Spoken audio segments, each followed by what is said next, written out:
suivi d'Arvit. Donc on compte sur votre présence à tous. Alors, il y a marqué dans la paracha de Bo, donc on se prépare déjà à la sortie d'Égypte dans cette paracha. Il y a 3 makot. Et à la fin, donc Paro, il va finalement nous libérer. Et il y a marqué quelque chose d'extraordinaire. Marqué que on va sortir avec des matzot. On n'aura pas le temps. On va sortir rapidement. Et cette pâte là, ces matzot, il va falloir les porter sur nos épaules. Vous savez, on est parti avec la matzah sur le dos. On avait un sac à dos, on avait les matzot sur nos épaules. Et Rachid explique, on voit la chavivut des mitzvot. On a pris de l'argent, on a pris de l'or, on a pris, les femmes, elles ont pris des belles robes, des beaux habits des Égyptiennes. Ils leur ont demandé de leur prêter. Et ça, les diamants, l'argent et tout, on l'a mis quoi? On l'a mis sur les chamorim, sur les ânes. Par contre, les matzot, on les a mis sur nos épaules. Vous savez, ça veut dire ça montre la chavivut de la mitzvah. Pourquoi? Sur nos épaules, parce que c'était proche du cœur. Ça veut dire que les matzot, on a voulu les mettre sur nos épaules, sur notre épaule, alors que l'argent, l'or, ça on l'a mis sur les chamorim. On n'a pas voulu les porter, c'est pas que ça nous intéresse pas, on en a besoin. Ah voilà, on le met sur le chamor. Chamor, c'est Milachon Chomer, c'est la matière, il dit les grands de Vilna. On a voulu, ça c'est pour la matière, mais ce qui est important pour nous maintenant, quand on sort d'Égypte, c'est pas sortir juste physiquement, c'est sortir spirituellement. Ça veut dire qu'on a pris ces matzot et on les a mis à côté de nous. Rabotai, juste pour être métargem un petit peu, pour traduire un petit peu ce ridouche là de Rashi.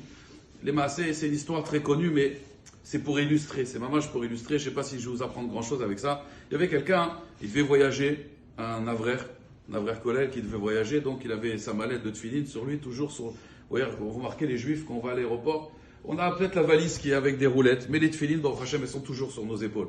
Et il s'est arrêté donc à la salle d'attente, il attendait d'accord, pour affréter l'avion, pour rentrer dans l'avion, et voici qu'il pose sa mallette.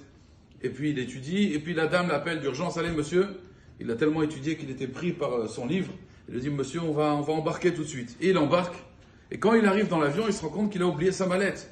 Et pour un juif, oublier sa mallette, c'est comme on oublie son cœur. On oublie son cœur dans la salle d'attente. Il lui a dit madame, je peux pas, c'est pas possible, il faut que je sorte. Mais on vient de fermer la porte. Et il se dispute avec la dame, et le capitaine, il vient, et il lui dit écoutez monsieur, le commandant de bord, il dit on va voyager, on peut pas, tant pis pour votre mallette. Non, moi je peux pas voyager sans cette mallette. Mais qu'est-ce qu'il y a dans cette mallette? Et dans cette mallette, il y a mon cœur. C'est un cœur qu'on doit me greffer. Je peux pas, sans mon cœur, je peux pas voyager. C'est pas possible. Vous comprenez? Moi je voyage. Si j'ai pas cette mallette-là avec moi, je peux pas. Et il lui a dit écoutez, allez-y, mais sachez une chose, on vous attend pas. Ça veut dire, voilà, on vous laisse 2-3 secondes, 2-3 minutes. Le temps que, voilà, on ouvre la porte, vous partez. Si dans 2 minutes vous n'êtes pas là, on referme la porte. Et il se dispute avec lui jusqu'à qu'à la fin, ils ouvrent la porte, il part.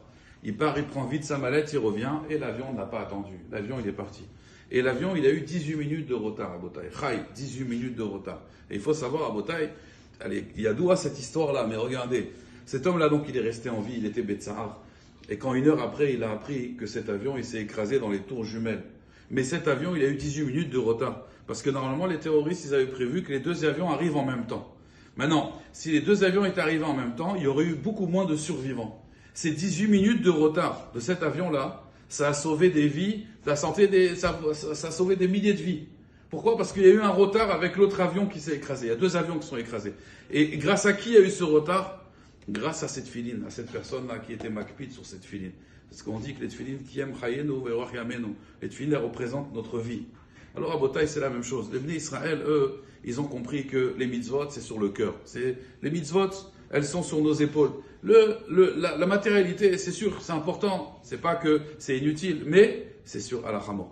Voilà, Rabotai, ça c'était le Dvar Torah. Maintenant, nous avons la présence du Rav